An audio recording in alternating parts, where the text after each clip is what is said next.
सबको जय यीशु की। प्रभु यीशु क्रिस्त में प्यारे भाइयों बहनों, नवजीवन का संदेश इस शीर्षक के अंतर्गत प्रतिदिन का ईश्वर का जीवंत वचनों को सुनने के लिए, समझने के लिए, उन वचनों को ग्रहण करते हुए उन वचनों के अनुसार जीवन बिताने की शक्ति, सामर्थ्य, कृपा, अनुग्रह मांगते हुए एक सुंदर आदर्श क्रिस्तीय जीवन बिताने की विशेष कृपा मांगने के लिए मैं आप सभी लोगों का हार्दिक स्वागत करता हूं।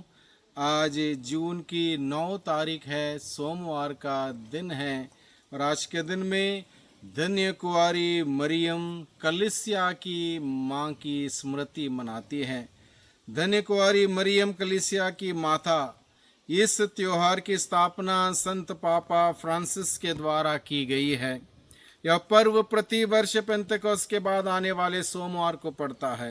यह पर्व विश्वासी भक्तों को सदा स्मरण दिलाएगा कि यदि वे ईश्वर के प्रेम में बढ़ना और जीना चाहते हैं तो उन्हें अपना जीवन प्रभु के दुख भोग, यूकरिस्त और मां मरियम के जीवन पर अपने जीवन को केंद्रित करते हुए जीना होगा। पेंतेकोस्त और माता मरियम के बीच अत्यंत घनिष्ठ संबंध है।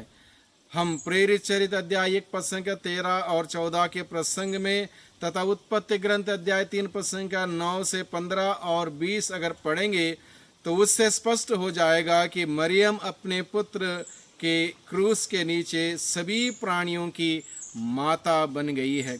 जिस तरह माता मरियम के बिना प्रभु यीशु क्रिस्त नहीं होते, उसी तरह माता कलीसिया के बिना हम सभी माता मरियम की कृपाओं की पूर्णता है।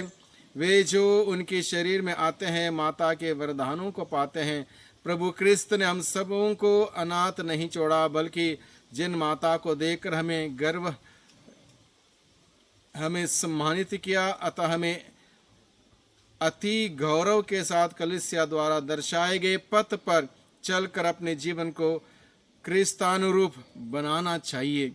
यानी कि आज के दिन में जब हम सभी लोग माता मरियम के उस महान योगदान पर मनन चिंतन करते हैं, कलीसिया की माँ जब प्रभु यीशु मसीह सूली पर मर रहे थे, उस वक्त अपनी माँ को उन्होंने अपने प्रिय शिष्य योहन के माध्यम से कलीसिया को अर्पित किया। अपने प्रिय शिष्य योहन से कहा, पुत्र यह तुम्हारी माता है, और साथ ही साथ अपनी माँ से कहा, बदरे यह आपका पुत्र है। अपनी माँ को कलीसिया को अर्पित किया, कलीसिया को कहा यह तुम्हारी माता है। उस समय से माता मरियम ने अपनी मातृत्व की वो जिम्मेदारी स्वीकार की, उसको निभाती है, हम सबों के लिए मध्यस्थ करती है। इसलिए आज के दिन में माता मरियम कलीसिया की माँ का पर्व मनाने के संदर्भ में प्रभु हम सबों को यही सिखाता है। जिस प्रकार से प्रभु यीशु ने माता मरियम का आदर सम्मान किया, उनकी बात को माना, हम भी माता मरियम का आदर सम्मान करें। हम लोग माता मरियम की पूजा नहीं करते, उनकी आराधना नहीं करते, लेकिन जिस प्रकार से प्रभु यीशु मसीह ने माता मरियम का आदर सम्मान किया, उसी प्रकार से माँ मरियम का आदर सम्मान करना हमारा परम कर्तव्य है।